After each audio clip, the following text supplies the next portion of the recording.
Hello, my name is Mark Saunders and this is a YouTube video presentation on Harvard referencing. This one focuses on how to reference websites, blogs, internet forums and downloads from the internet.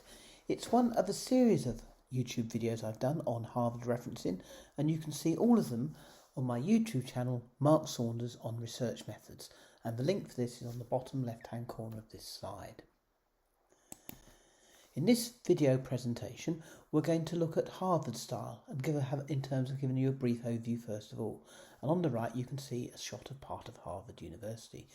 We're going to look at how to reference websites, blogs, forums and downloads in the text, but also in the list of references at the end of your dissertation, thesis, or indeed your assignment or journal article. We're going to show how to find the information you need to make these references, and then there'll be a series of selected readings afterwards. And as I said in the introduction, this is one of a series of presentations on Harvard referencing. So let's start off with a brief overview of Harvard referencing.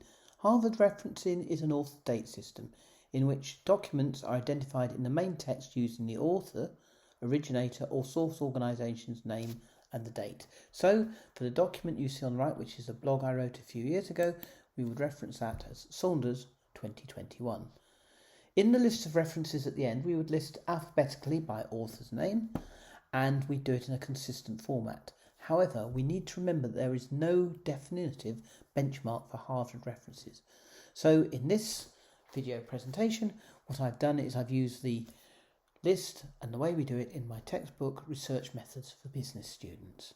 So in terms of this podcast, we'd reference it as follows: my name, the date, the title of the podcast, the series of that the podcast's in, and then where it's available from with the internet address and when it was accessed as well. Let's start off by looking at how we reference websites, blogs, internet forums and downloads in the main text. And each of these is referenced in the main text the same way. So if they have no named author, we tend to use the source organisation. For example, the European Commission 2024, or alternatively we can put a comma after the name and before the date. For one author we would reference as follows: Saunders 2021 for the podcast we looked at on the previous page, or Saunders and then a comma 2021. For two authors, it's the names of the two authors either separated by an and or an ampersand on the right, and then you can put a comma. The key in all these is to be consistent throughout the main text. And finally, for 3+ authors, we might have Saunders et al., full stop, because al is abbreviation for alia, or alternatively Saunders et al. With full stop and a comma, and the et al. Being italics, and then the date for both cases, 2024. Let's now look at how we reference things in the list of references at the end. And looking at websites and blogs, if we look at the general form of websites on the left hand side, it's the source organisation, the year in brackets, the title of the site or page within the site, and then the internet address where it's available and the year it's accessed, as well as the day and the month. So the source organisation could be the European Commission, and it's 2021 when the page was done, and the page is called Welcome to Eurostat, and it's available. And then we have the internet address and when we accessed it, which was the 26th of July 2024. For blogs, we look at the family name and initials and year of posting to start off with. We then have the specific subject within the blog, the title of the blog overall, day, month and year of posting.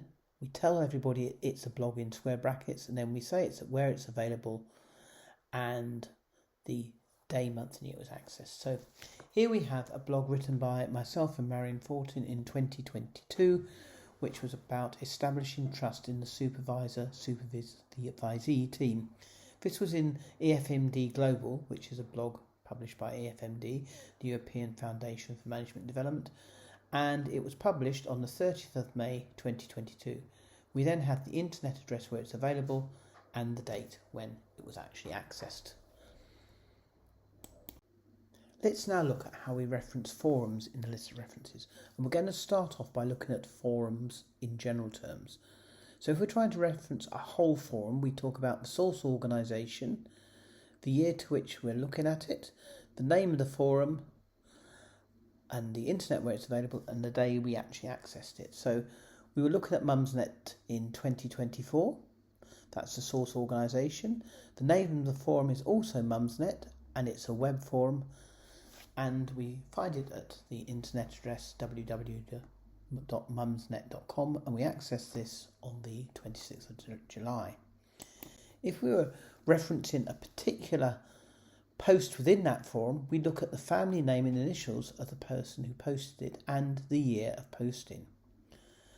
We would then have the title of the posting, the name of the forum, and then the day and month and year it's posted and when it's available in terms of internet address and the day, month and year we accessed it. So here we have a posting by Woodsea on 2024, which is about ways to monitor kids' online activities, and it's on the forum of Mumsnet, and it was posted on the 19th of June 2024 on Mumsnet, that being the name of the web forum. It's available at, and then we have the internet address, and then finally the date we accessed it. When we want to reference downloads in the list of references, we do it slightly differently depending on whether it's video downloads or audio downloads. So let's start off by looking at video downloads such as YouTube. We'd start off by saying the company name or the family name and initials of the person or company that produced it, the title of video downloaded, the title of the channel, if there is one, the fact it's a YouTube video if it was a YouTube, otherwise we put any other form of video within those square brackets, and then the day, month and year when it was posted, the internet address where it's available, and the day, month and year it was accessed. So looking at this one, this video was made by myself, and it's called The Research Onion: Purpose, Explanation and How to Use. It's on the YouTube channel, Mark Saunders on Research Methods, and in square brackets, it's a YouTube video. I posted it on the 12th of February 2024, and it's available at the following internet address, and I accessed it last on the 6th of April 2024. If we look at an audio download, such as a podcast, the format is very similar. As before, we have a company name or family name and initials, the year when the podcast was recorded, the title of the podcast or indeed audio download, if it's in a series, the title of the series, the day, month and year it was posted, the fact that it's an audio podcast in square brackets, and then the internet where it's available, and the day, month and year it was actually accessed. So in this case it's one of my own podcasts, so the author, or in terms of family name and initials, is myself. It was originally done in 2021 and it was called Can You Trust Your Teams? It's one of the series of podcasts by Greater Birmingham Chambers of Commerce, and it's podcast 99. It was posted on the 2nd of March 2021 and it is an audio podcast. It's available at, and then we have the internet address, and then we have the day, month and year it was accessed, which is the 26th July 2024. To obtain the information for websites, blogs, forums and downloads, we have a bit more of a detective work. So here we have a screenshot of my podcast on establishing trust in the supervisory team. And on this you can look first of all and you think, aha, that's where the author's name is. And it says Mark Saunders. But we have to be a bit careful when we do this, because when we look at the bottom, we see it actually says two authors' names, myself and Marion Fortin. So always read through the entire blog. The year of posting is made very clearly at the top, and in this case it's 2022. And the specific subject of the blog is the title, which is Established Trust in the Supervisor-Supervisee Relationship. The title of the blog is given at the top, and that's the EFMD Global. And the day, month and year of posting we've already seen, and that's actually there where it says May the 30th, 2022. As with all internet things, when you were looking at the screen, the web address is at the top, and the day, month and year of accessing, well in this case we can see I was looking at it on Friday the 26th July at 5:05 in the afternoon, and that's UK time.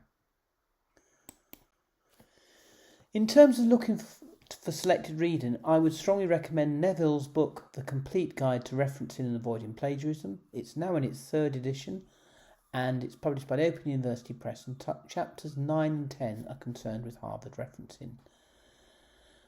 Much of what we've seen in this video presentation, and indeed others on Harvard referencing, is also in my own textbook written with Phil Lewis and Adrian Thornhill. That's Research Methods of Business Students, and it's in Appendix 1 where we give details of how to reference.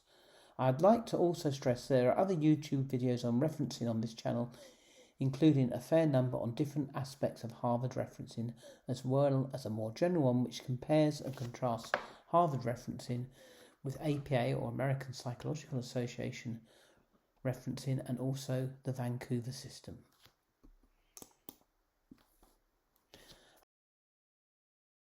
I hope you've enjoyed this video presentation, and please do look at the other video presentations on my channel, Mark Saunders on Research Methods, and also please do subscribe. Thank you.